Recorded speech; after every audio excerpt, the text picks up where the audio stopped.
hotel লিলিত 4 আঞ্চলিক দলৰ শীৰ্ষ নেতৃত্বৰ বৈঠক আসাম ৰিজিয়নেল ফ্ৰণ্ট নামেৰে আঞ্চলিক মৰ্চা গঠনৰ সিদ্ধান্ত বিভিন্ন আঞ্চলিক শক্তিক লগত লৈ শক্তিশালী কৰা হ'ব মৰ্চাটো আঞ্চলিক দলসমূহক লগত লৈ অনুষ্ঠিত হ'ব জাতীয় অভিৱৰ্তন সেপ্টেম্বৰ মাহৰ মাজভাগত অনুষ্ঠিত হ'ব জাতীয় ৰাজনৈতিক অভিৱৰ্তন গুৱাহাটীত অনুষ্ঠিত কৰা হ'ব এই অভিৱৰ্তন আৰু ইয়াৰ বাবে গঠন কৰা হৈছে এখন আহ্বায়ক কমিটি চাৰিটা দলৰ সভাপতি কেইগৰাকীক লৈ গঠন কৰা হৈছে কমিটিখন আহ্বায়ক কমিটিয়ে প্ৰস্তুত কৰিব এখন জাতীয় কাৰ্যসূচী জাতীয়তাবাদত বিশ্বাসী লেখক বুদ্ধিজীৱীক সামৰি লোৱা হ'ব মৰ্চাত বৈঠকত উপস্থিত থাকে অসম জাতীয় পৰিষদৰ সভাপতি লুৰিণজ্যোতি গগৈ উপস্থিত থাকে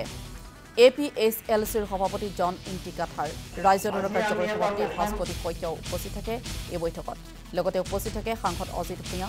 ৰাজ্য দলৰ সাধাৰণ সম্পাদক ৰাছেল হুছেইন 2026ত আঞ্চলিক শক্তিয়ে ঐক্যবদ্ধভাৱে নিৰ্বাচন খেলাৰ পোষকতা কৰা হৈছে অগপৰ নেতাকৰ্মীও যোগাযোগ কৰিছে আঞ্চলিক মৰ্চাৰ সৈতে বৈঠকৰ পিছতে সংবাদমেল সম্বোধন কৰে চাৰি দলৰ নেতৃত্বই আসাম ৰিজিয়নেল ফ্ৰণ্ট গঠনে অসমৰ সমাজ জীৱনলৈ আশাপ্ৰদ বাৰ্তা কঢ়িয়াই আনিব বুলি মন্তব্য কৰে লুৰিণজ্যোতি গগৈ আজি আমি এটা প্ৰথম আমি নামকৰণ কৰিছো যে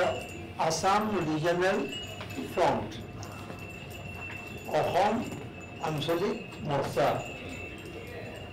এই আসাম ৰিজিয়নেল ফ্ৰণ্ট যেটো হ'ব তাত মই কোৱাৰ দৰে ইতিমধ্যে লাহে লাহে প্ৰসাৰিত হ'ব আৰু বিভিন্ন আঞ্চলিক শক্তিয়ে ইয়াত অৰিহণা যোগাব এইটো এটা আমাৰ প্ৰথম সিদ্ধান্তৰ নামকৰণ হ'ল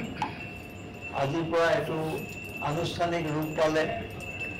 আসাম ৰিজিয়নেল ফ্ৰণ্ট যে আমি এখন অভিৱৰ্তন অনুষ্ঠিত কৰিব লাগে আঞ্চলিক দলসমূহক অসমৰ মাটিত শক্তিশালী কৰিবৰ কাৰণে একলগ হ'ব লাগে আৰু তাৰ বাবে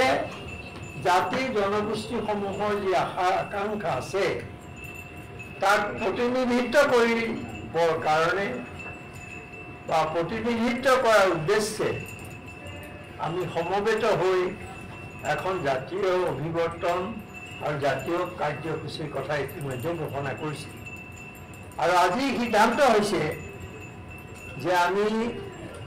ছেপ্টেম্বৰৰ মাজভাগত অহা ছেপ্টেম্বৰ মাহৰ মাজভাগত এখন জাতীয় ৰাজনৈতিক অভিৱৰ্তন নহয় জাতীয় ৰাজনৈতিক অভিৱৰ্তন অনুষ্ঠিত হ'ব আৰু সেই অভিৱৰ্তনখন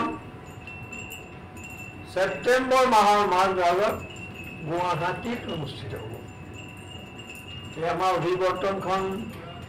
গুৱাহাটীত অনুষ্ঠিত হ'ব আৰু লাহে লাহে আপোনালোকে দেখিব যে বৰাক উপত্যকা কাৰ্বি আংলং উজনি অসম নামনি অসম এনেকৈ আমাৰ কেইবাটাও জোনত পিছত আমাৰ অভিৱৰ্তন কেইবাখন অভিৱৰ্তন অনুষ্ঠিত হ'ব তাৰপিছত আহিলে আজি আমাৰ আনুষ্ঠানিক ৰূপ দিয়াৰ কাৰণে এখন আহ্বায়ক সমিতি গঠন কৰা হৈছে আৰু এই আহ্বায়ক কমিটিত সদ্যহতে এতিয়া আমাৰ নামটো যে আমি দিলো আমাৰ অভিৱৰ্তনত আমি তাক মানে অভিৱৰ্তনত আমি আগবঢ়াই দিম নামটো অভিৱৰ্তনত আমি সেই নামটো কম অনুমোদনৰ কাৰণে আৰু প্ৰস্তাৱ দিম আমি সেইটো এটা প্ৰস্তাৱ হ'ব এই নামটো এইটো মই ক'বলৈ ৰৈ গৈছে যে সেই অভিৱৰ্তনে নামটো চূড়ান্ত কৰিব আৰু অন্য ধৰণৰ কি ৰূপ ল'ব সেই কথাটোলৈ যোৱাৰ আগতে সদ্যহতে কাম চলাবৰ কাৰণে আমি আহ্বায়ক কমিটি গঠন কৰিছোঁ 4 গৰাকী সভাপতি আহ্বায়ক কমিটিৰ সদস্য আৰু তেওঁলোকে এগৰাকী সমন্বয়কক লৈ এই অভিৱৰ্তন বা ইত্যাদি যিবোৰ ভৱিষ্যতৰ কাম হ'ব এই কামবিলাক কৰি যাব